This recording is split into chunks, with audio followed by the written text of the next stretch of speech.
It was definitely in the Wayback Machine. Uh-huh. I was the little kid that would go home and dress like my teacher and my principal and everyone I could think that had a leadership, the bus driver, everyone that was in a leadership role in my face. Mhm. I went back and imitated, and I would change my voice. I would change my clothes. So leadership is definitely something I knew at a very young age that I wanted to pursue. Human resources leadership is something that I'm newly, probably within the last 10 years, excited to explore. So still just learning, not rushing the process, trusting the process, and making sure that I give myself grace and time to really take in as much as I can, absorb as much as I can, network with as many phenomenal leaders, especially women leaders in human resources, and knowing that I'll get there, whatever that leadership role looks like when I get. This is Inspiring Women. And today I'm speaking with Dr. Kayla. Oh my goodness. Oh my goodness. I'm going to start again. Um, this is Inspiring Women. Today I'm speaking with Dr. Kayla Randolph, and she is the Managing Director of Human Resources at Idea Public Schools. And Dr. Randolph, thank you for being on Inspiring Women. Thank you for having me. Okay, so I'm going to call you Kayla if that's okay. Okay, Absolutely. doctor. And so you traveled from Houston. We're here in Chicago, and you are just coming from the SHRM conference, where it's an HR conference. And I want to talk about sort of the role of an HR leader today. But before we even talk about your role and your background and everything else, can you tell us what you're doing at Idea Public Schools? Absolutely. So I am currently the managing director of human resources.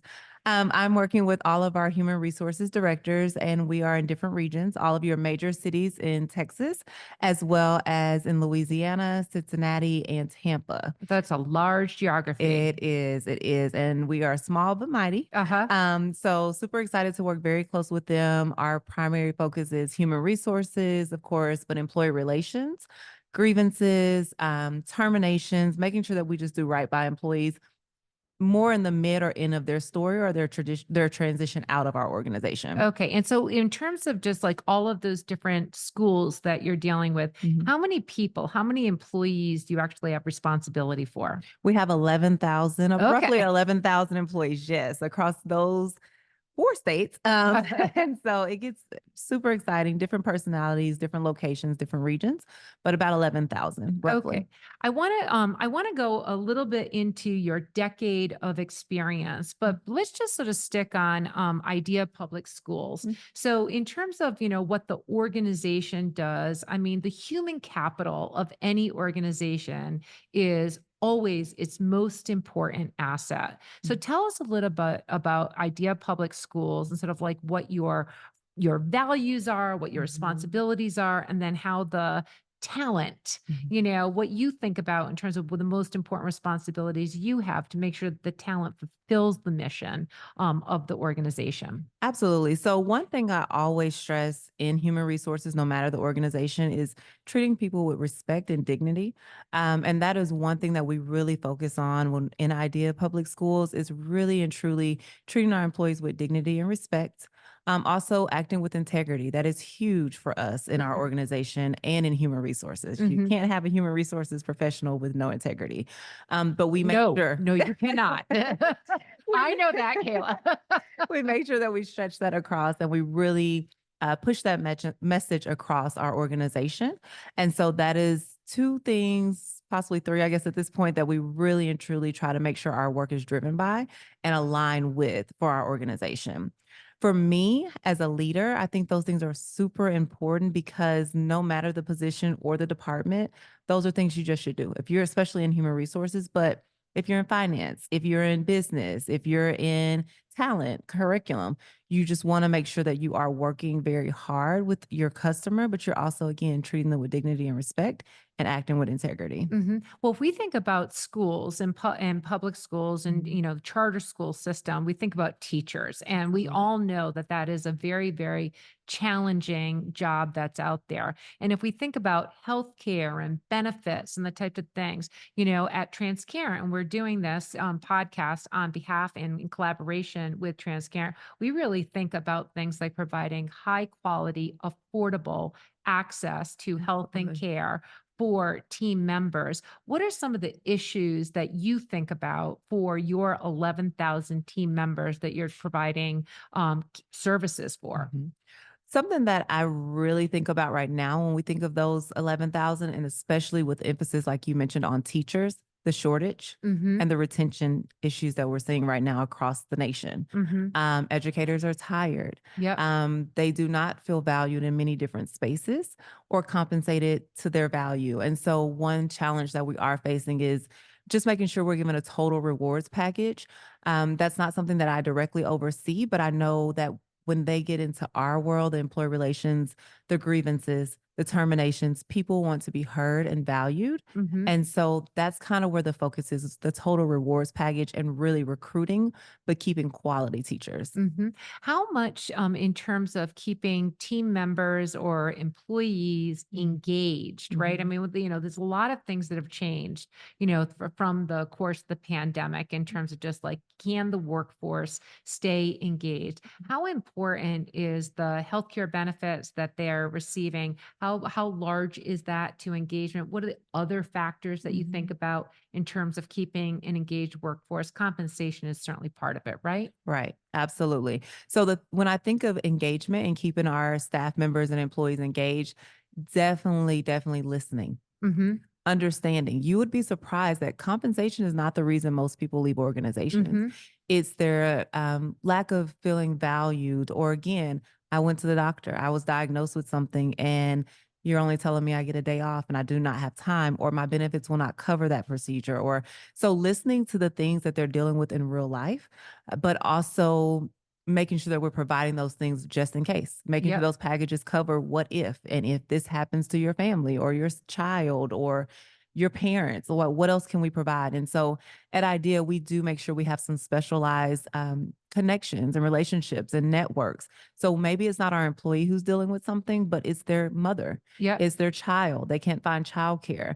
And so our benefits really do focus on them as an entire person outside of just being our staff member. Right, right. And so much of the, sort of like situations that any person encounters, it doesn't happen like during the normal, like 9 to 5 work days. Mhm, It's in the middle of the night, it's on mhm, the weekend, it's if mhm, I'm going through a cancer journey and I need, caregiver support or I need somebody mhm. else to, take care of me. These are top of mind, I'm assuming, Yes. kinds of things for your team members. Yes, absolutely. Okay. So, how do you deal with such a diverse workforce? You're across 4 different states, 11,000 team members. And while many of them are teachers, they're not all teachers, they're all different types. Just give us a sense of how you connect with them. When we think of connecting with our staff members, again, across the different states, again, understanding that they are in different states, their Yep. populations look different, their needs look different. So the biggest thing is listening to the employees, putting the right people in the right positions in those areas that will understand. It is hard for me to talk to someone from Chicago in education and understand some of the same challenges. We're both educators, Yep. but the challenges will look different.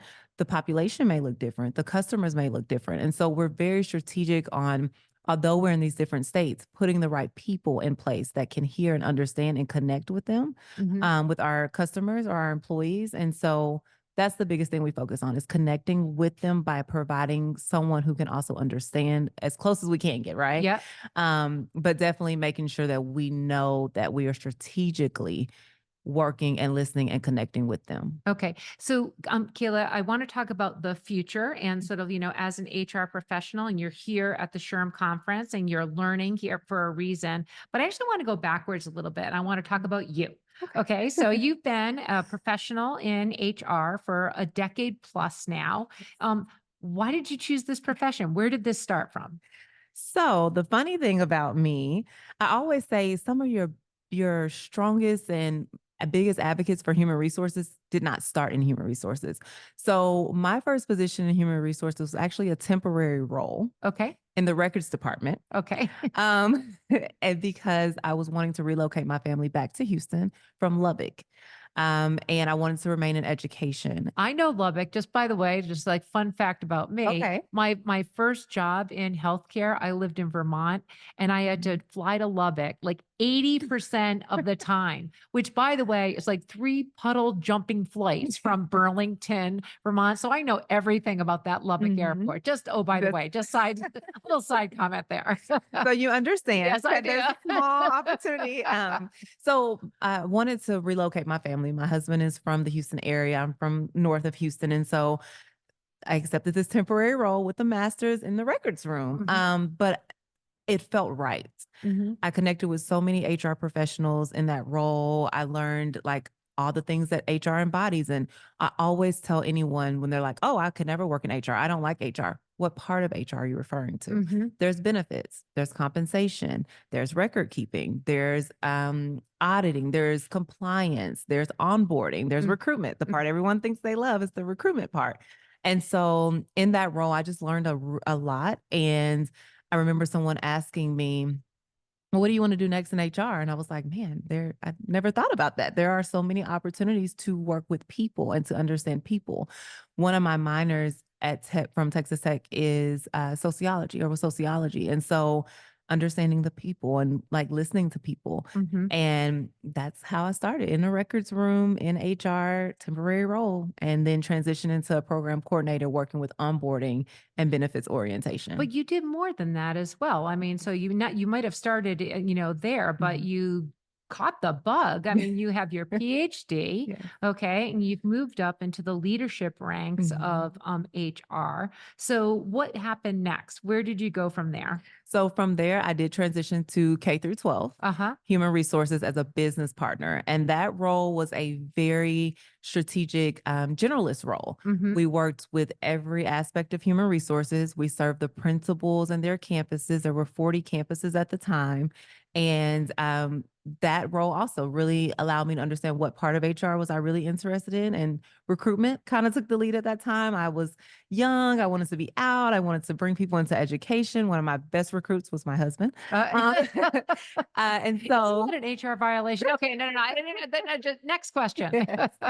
so I mean, I went from there to director of talent acquisition to then coming back as a manager and overseeing ER, employee relations. And I was the Title IX coordinator. And then Okay. I've transitioned into the director and now managing director of employee relations. Okay, I've heard of Title IX. What's a Title IX Yes. coordinator? Yes. So in K through 12 in all of your organizations, there is a representative for Title IX. Okay. And that is a federal law and a Okay. federal act that started in 1972. They just recently celebrated the 50 I remember years. Title IX is mainly being something that had to do with athletics, though, but it's That is the broader. misconception. Okay, That is the okay. And usually I would ask someone, what do you know about Title IX? And they're like, women's sports, Yep. women's rights. That's Yep. it. And I'm like, but it stretches beyond that. What about Okay. that same woman that's being sexually harassed? Ooh. Or quid pro quo sexual harassment, dating violence.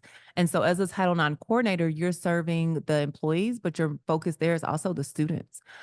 Sexual assault cases, sexual harassment, again, the quid pro quo, fondling, which was something Ooh. that was new because a lot of children don't understand what that means. Yep. And it was probably one of my most eye-opening, but I felt most service roles because you really understood and accepted the good, bad, and the ugly, but Mhm. you had an opportunity to advocate. So Title IX, to answer your question originally, it is there to look into sexual harassment under the definition from the federal government. It's not a local, a state mandated thing. It's from the federal government. So when you started working in that particular capacity and you think of like the several years that you have worked since then, sort of, how are we doing? Do you think the programs are in place? Are they funded well enough? I mean, these are important issues Absolutely. to feel safe in your work environment and certainly in a school environment. Mhm. So how do you think we're doing? Are there things that you are most proud of that you were able to accomplish,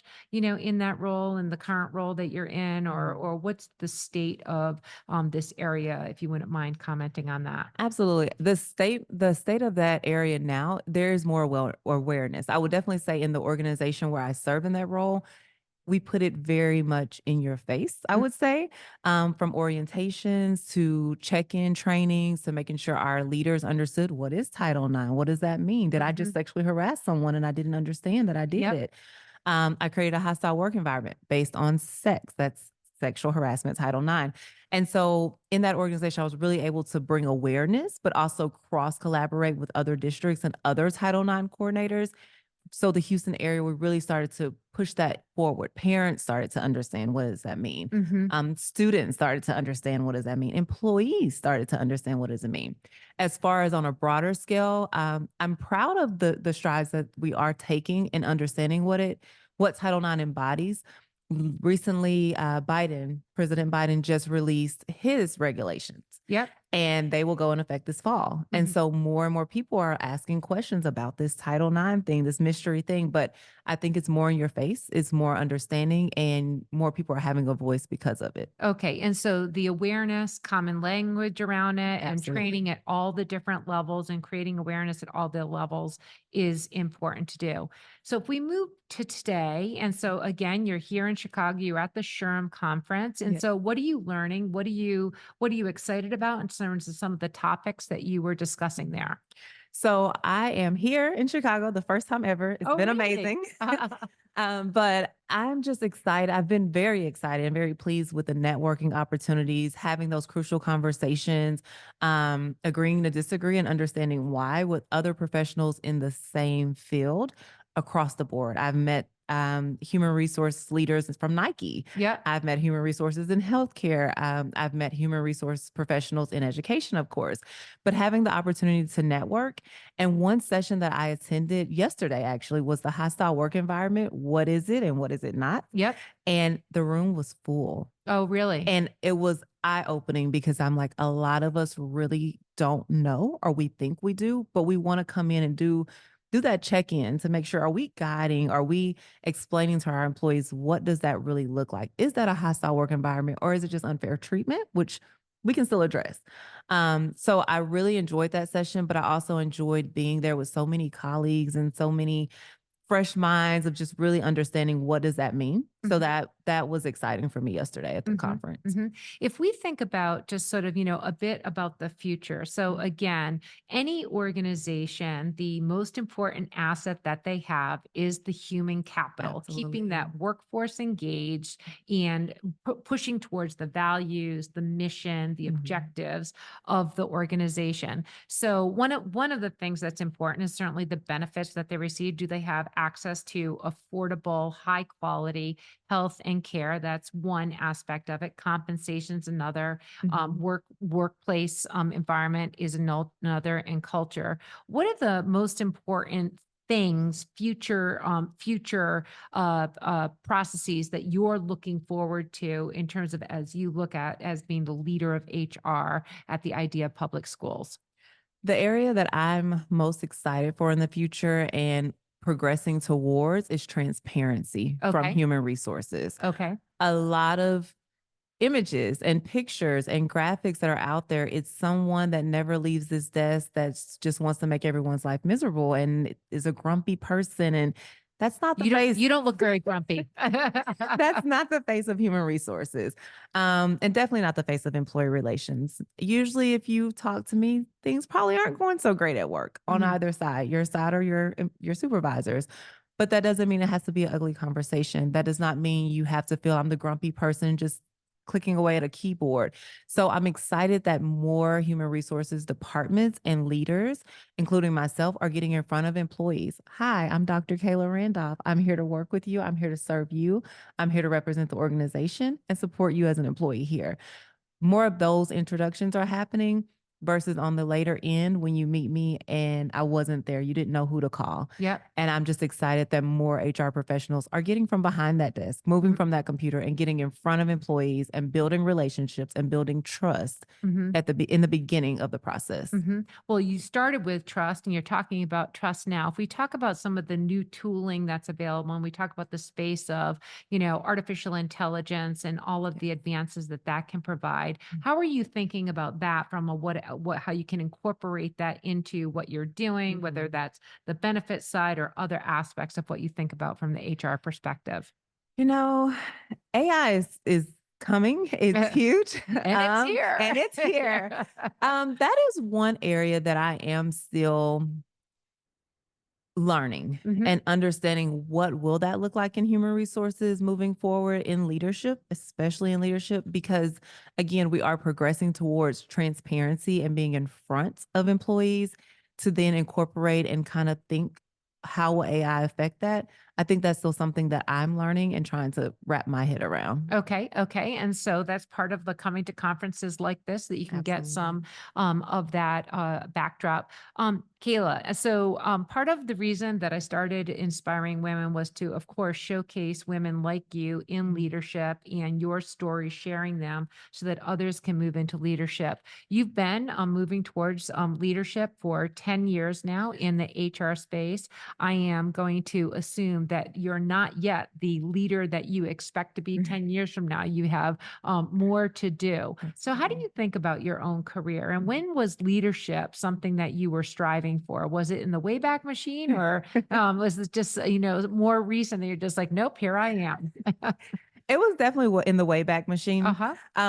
I was the little kid that would go home and dress like my teacher and my principal and everyone I could think that had a leadership, the bus driver, everyone that was in a leadership role in my face. Mm-hmm. I went back and imitated, and I would change my voice. I would change my clothes. So leadership is definitely something I knew at a very young age that I wanted to pursue. Human resources leadership is something that I'm newly, probably within the last 10 years, excited to explore. So still just learning, not rushing the process, trusting the process, and making sure that I give myself grace and time to really take in as much as I can, absorb as much as I can, network with as many phenomenal leaders, especially women leaders in human resources, and knowing that I'll get there, whatever that leadership role looks like when I get there. Well, you're already here. Yeah. And so, as you're already here, maybe could you share, if you wouldn't mind, sort of like, one of those moments in time where you went from being just another hardworking professional Mhm. to being a person like, oh, no, this is what leadership actually looks like. You were demonstrating it and you knew that you were more than capable of being the leader that you currently are. Absolutely. So I would say that moment, I thrive in chaos, Okay. which is not everyone's No, that's not everyone's everyone's jam. no, but I thrive in chaos. And so being left with teams multiple times, I will say the very first time when I had colleagues who had way more years of experience, who possibly had been in the roles longer than me, leadership shifting, leadership changing, leadership walking out of the door and Mhm. saying, y'all figure it out. And me stepping up and having the leadership courage and building the trust. When that happened one summer during recruitment staffing, which is the craziest time in education, I knew it's time. It's time to be a little more aggressive in my leadership aspirations and using my voice and my skills to move forward in leadership and human resources. That is awesome. So, Kayla, one last question Yeah. for you. And as you and I were chatting before, I think it is our shared view that the more women that can move into leadership, the better off we Absolutely. are as a society, the better decisions we make holistically Mhm. when we have more women who are leaders at the helm. And with that being said, if you could give some advice to younger listeners that are out there who are Mhm. at the earlier stages of their leadership journeys, Mhm. advice either you learned that spoke to you or, something that you would just like to share that might inspire others, what might that be? If I had to give advice to other, especially younger women leaders who are climbing that ladder very fast, wanting that title very fast, especially in the human resources world or any leadership capacity, be transparent and be yourself. Like, really, I won't even say just be genuine. Hmm. Just be who you are, and you will sit at the right tables at the right time. Do not force it. Do not create a table that doesn't really need to be created, but you will get to the table that you need to be in with your voice and being genuine. Hmm. But that will be my biggest thing. Just be who you are and be genuine. Hmm. But you don't have to be too patient either. No, you do not. Trust me. And that's why I stress it's going to happen when it's supposed to. But that, like I said, in my situation, being more vocal, being aggressive, knowing it's time, no matter what someone else is telling you, no matter what position's available at that time, it's time, and you'll know it's time. And if you're genuine and you're pursuing it, it's going to work. It's Yep. going to work. Yep. Well, that is great advice. This has been an excellent Inspiring Women conversation. I've been speaking with Dr. Kayla Randolph. And Kayla, thank you so much. Thank you for having me. I appreciate it. This has been an episode of Inspiring Women with Laurie McGraw. Please subscribe, rate, and review. We are produced at Executive Podcast Solutions. More episodes can be found on inspiringwomen.show. I am Laurie McGraw, and thank you for listening.